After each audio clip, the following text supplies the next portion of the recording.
ton sac.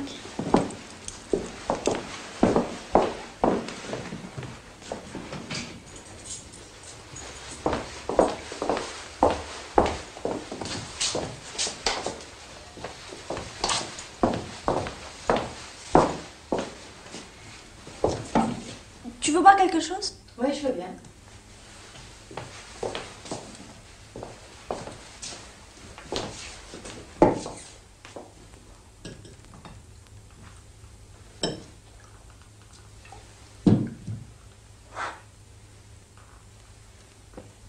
Qu'est-ce que c'est que ces trucs?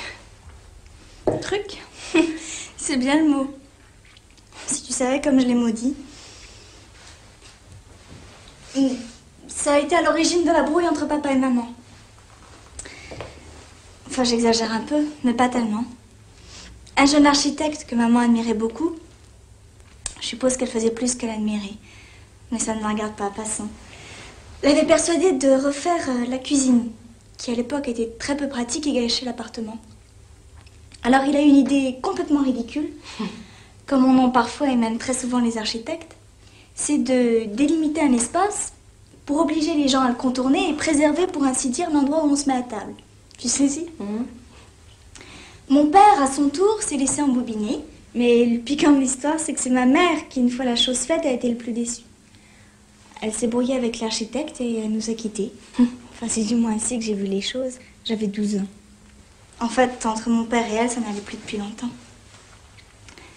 Mon père, qui n'en est pas une contradiction près, au début, il était pour ces trucs-là. Mais puisque ça a fait tellement d'histoires, vous auriez pu les faire enlever? Non, justement. C'est là l'horreur. Ils sont fixés par une tige de fer dans la dalle de béton. Et il faudra employer un marteau-piqueur. Et ça risquerait de démolir le plafond d'en dessous. Après tout, j'y suis habituée. Mais finalement, moi, je suis pas absolument contre. Évidemment, c'est un peu saugrenu. Puis je crois pas du tout à cette délimitation de l'espace. Mais je pense qu'on peut en faire d'autres usages. Par exemple, de s'y appuyer quand on parle. Par exemple. Viens, je vais te montrer ta chambre. Ils ont bien fait de garder les portes anciennes. Oui, c'est beau, hein. Voilà, c'est ici.